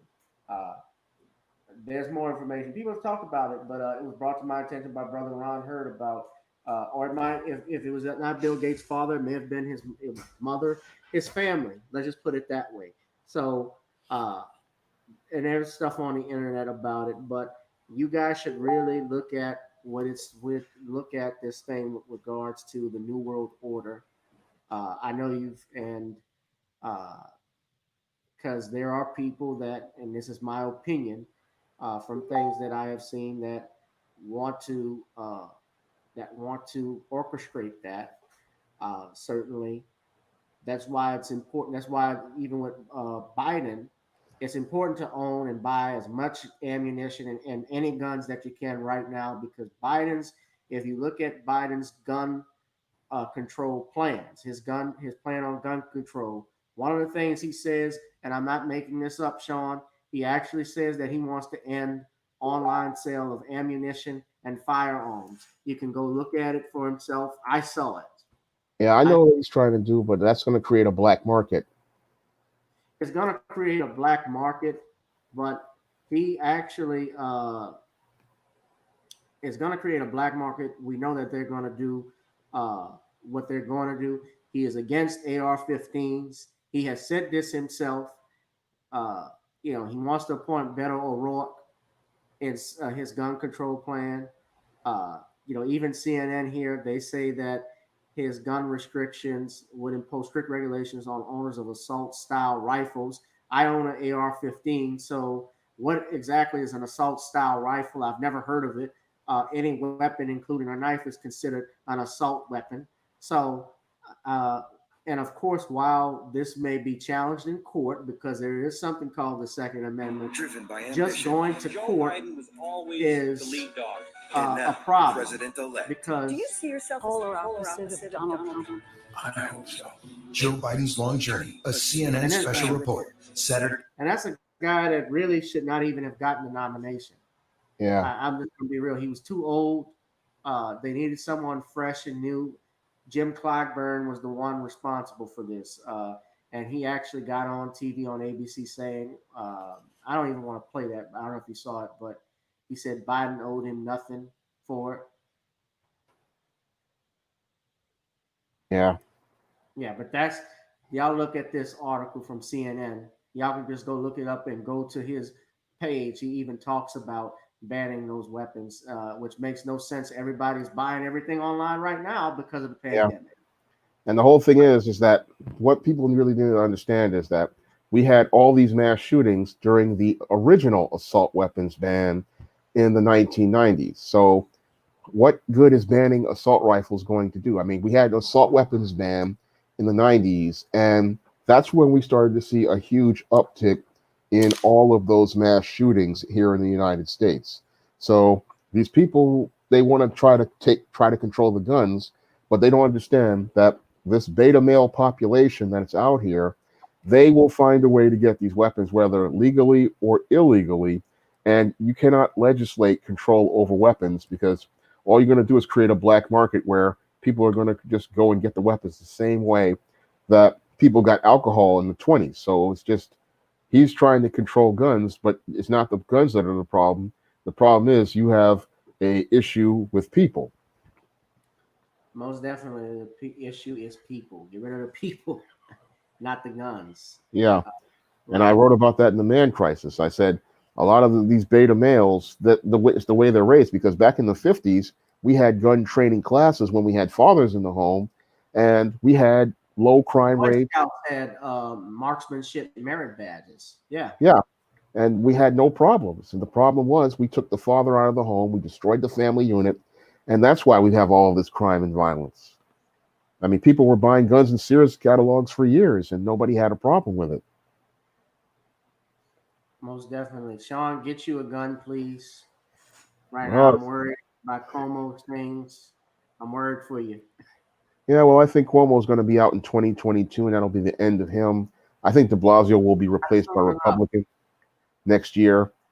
I mean, I see this ending badly for Democrats because I think they're going to drop the ball because they don't understand that they lost seats in the House. The Senate is iffy, and people never gave them a mandate with this election. They're letting them know that, look, you're on thin ice, and if you mess things up either wrong way or the other, they're going to give you the boot. Yeah, most definitely. Shawn, it's always a pleasure to have you come on. I want you to keep coming back if you can, plugging your stuff. Shawn has the book and author of Eternal Night. Um, I think we covered a lot. Yeah. There were some things I wanted to talk about, but I didn't want to hold you up any further. I mentioned that Clyburn thing and this gender divide too that you see with black men and black women, and it kind of hits with the Kamala Harris thing. Uh, like, do you see any? Let me just ask you this final thing: do you think there's going to continue to be a wedge between black men and black women? Because now black men are being blamed for voting for Donald Trump, and Eva Longoria, of course, she had an issue. Um, Something came up with regards to her comments with regards to how Latina women were really the true heroes of this election. I don't think, did you see that video? I saw Harvey Superboy's take on that. But what I see now is happening is the white supremacists are trying to get the gender war started all over again. What they want to do is drive a wedge between the black man and the black woman. And I see how they're really trying to get this rift wedged between black men and black women. And brothers and sisters have to really become aware of the puppet masters pulling the strings, because what they want to do is get their people like that feminist who made that tweet on Twitter. They want to get a gender divide between black and black. I forget who it was. She was the one who said something about black women voting for Biden or something like that, and black men. We talked about her last week. I forget. Oh, Pam Keith. Yeah, Pam Keith. Oh, that heifer. Yeah, but what these paid shills want to do is get this gender war started. They want to use this as a way to wage war on black men, and they want to put this wedge between brothers and sisters because they see us starting to come together, starting to bring ourselves together, and they don't like seeing black men and black women getting on the same page. So what they do is get these shills out here to start, like your Gabrielle Unions, your Pam Keiths, and these paid bootlicks to come out here. Kerry Washington, these people who are pro-white supremacy. And if you're not smart, you'll buy into their rhetoric and you'll start believing everything that they're saying. But what they want to do is create a gender divide. And then they also want to take control over platforms like YouTube and have that as the only voice out there. So we have to be careful when we're dealing with these kind of people. And we have to come together to shut these type of clowns down, because what they want to do, again, is start this gender war once up again, have us fighting each other. Meanwhile, the white supremacists are selling us the guns and the butter to kill each other while they profit at our expense. Yeah. Let me ask you this, though, before you go with the Eva Longoria comment. And I just want to play the clip briefly, but those that have seen it, so everyone can hear it. It relates to my thing with this intersectionality thing that they have been trying to pass. At 9 p.m. What you just walked us through, the huge margins I walked through in the last segment, the power of young voters, in particular the diverse coalition, and really people of color, but specifically women of color, putting Joe Biden over the top and what that means. If that all just exploded along with, a clear electoral vote margin a Tuesday night, that might have sunk in. Instead, we had a lot of other stuff between then and now that doesn't really matter. And so I wonder what you think about that, because going forward, this is also about power. And does the Democratic Party understand why it's back in power? Yeah, I think you bring up a good point. I mean, I think campaign financing needs to be looked at. I think the way in which we campaigned, there were so many false ads in Florida in Spanish. Spanish wasn't regulated the same as in English, and so I do think we need to take a look at that. Again, our work is just beginning, but I want to talk about what you just said about the women. The women of color showed up in big ways. Of course, you saw in Georgia what Black women have done, but that Latina women were the real heroines here, beating men in turnout in every state and voting for Biden-Harris at an average rate close to 3-1. And that wasn't surprising to us. 39% of Hispanics have voted for Donald Trump. They make all the financial decisions and healthcare decisions and educational decisions.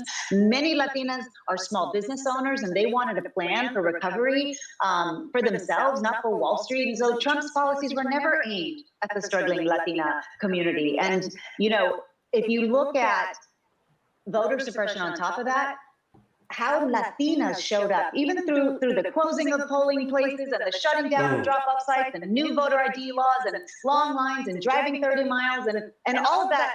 And on top of that, restrictions and safety protocols of a pandemic. That spirit and perseverance that Latinas use in their daily lives, the struggle to pay their bills and the struggle to show up to their jobs and homeschool their kids and take care of their elders, that's the same perseverance and spirit they use to show up at the polls. All right, John, I wanted to just play that, but that tells you that intersectionality that everyone has thinks is going to work has faded. Doesn't exist between Black and Latino. Not shout out to my Latino family, those that are members of my, I have cousins that are there, but I ain't talking about you. But let's be real about this. Just getting back to what's going on in the world, and we know how the world works, Shawn. I'm about to get off with you because I see you yawning right there. No, I have a cold, and the cold makes me tired. So I came on sick. So I work sick sometimes. Thank you, man. I appreciate it even more. But I'm not gonna keep you. But this tells you that intersectionality thing is not working, and why they always get Black women, certain Black women like Kerry Washington or Gabrielle Unions, to try and push that. Yeah, but there's no intersectionality when it comes down to Black people. Black people are just used to bluster numbers. That's the way it's always been since the white feminist movement of the 60s. And Black people get used as pawns to move these agendas ahead at our own expense. These people get their tangible benefits.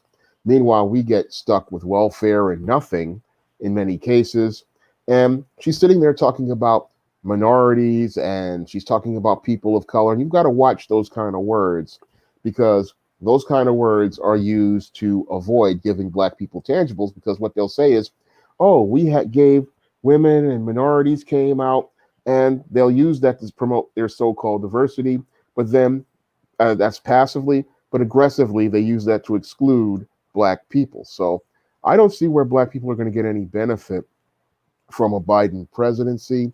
And her whole statistics, a lot of them, they were off, because when I looked at those statistics, 55% of white women voted for Trump this time. So the number went up as related to white women voting for Trump. And Hispanic women in large numbers voted for Trump as well. So they're trying to, as I see it, trying to color wash the numbers. But when I look at the critical numbers, it's just them trying to create this propaganda. Oh, it's about minorities, but you got to watch that, because that's a way to cheat Black people out of tangibles. Because when they do minorities, what they'll do is go, oh, Black-Brown coalition, we'll just go get the brown people, but then the Black people get nothing at the end. Most definitely, and I think that's what we've got here with this presidency. You did a video I'm going to check out, but Black Lives Matter supposedly is now asking for Biden for tangibles for getting in office. Yeah, too late. They sent him a letter dated November 7th talking about how they want him to help them develop a Black agenda. Again, showing us how politically backwards these Black Lives Matter people are, because you don't ask somebody, you don't send anybody a letter, because sending somebody a letter is coming from a position of weakness. When you're doing an agenda, you make demands of that individual. and you have your agenda already set in place, and you have the voting block ready there to support that agenda in place. So you have Black Lives Matter just completely backwards here. They've already voted for Joe Biden in large numbers, and now you're going to ask for an agenda. He doesn't have to give you anything because he already got your vote. Right. And that's kind of, I know you have your issues with Ice Cube, but Ice Cube was trying to get something at least uh, before the election take place. The vote was up for sale. Yeah, And mad that I think people were more mad that he talked with Trump and he didn't talk to Trump, but reaching out to Trump's people was what really set people off. well, for me, the issue was he didn't have the block ready. You have to have the block ready and all the people on the same page, and you have to have that agenda ready with that block, and you have to make demands. Again, he was doing passive.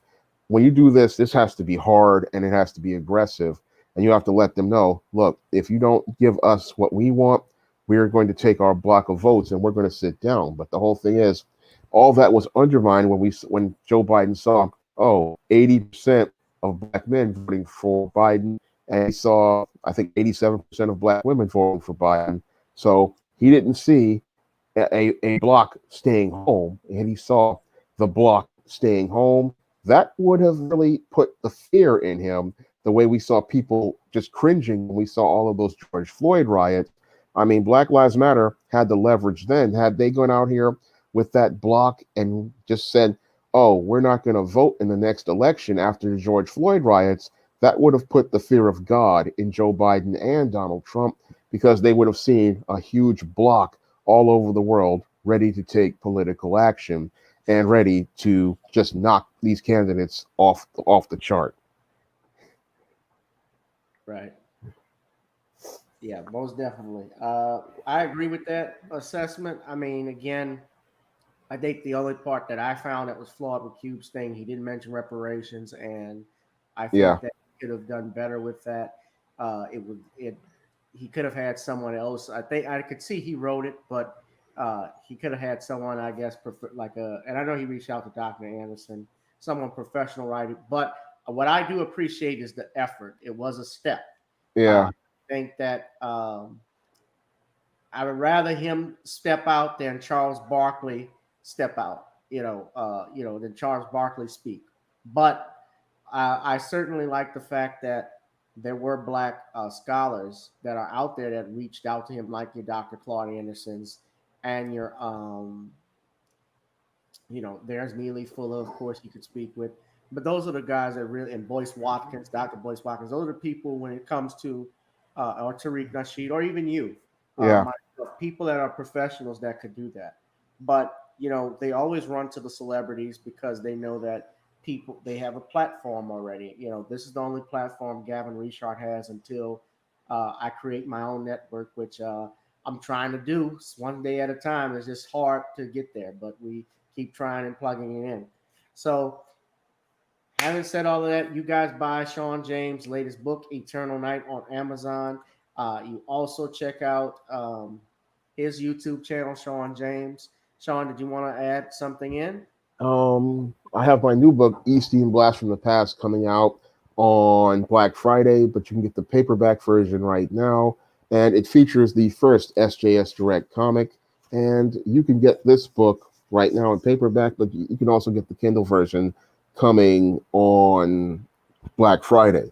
And I really want to get the sales up for this one because it features the first SJS Direct comic, and I'm getting ready to do more comic type projects. So I really want to see more readers come and pick this one up.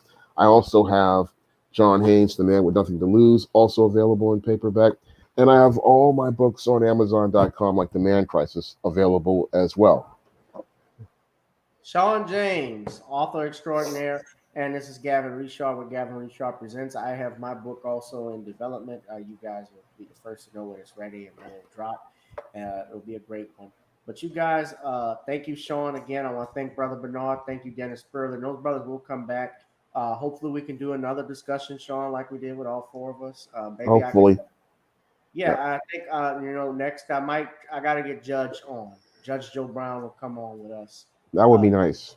Yeah, because Judge is always open. He's not a celebrity, an arrogant celebrity of any kind. Where yeah, that money. He's very open, very approachable. He's a people's person, and that's what I love about him.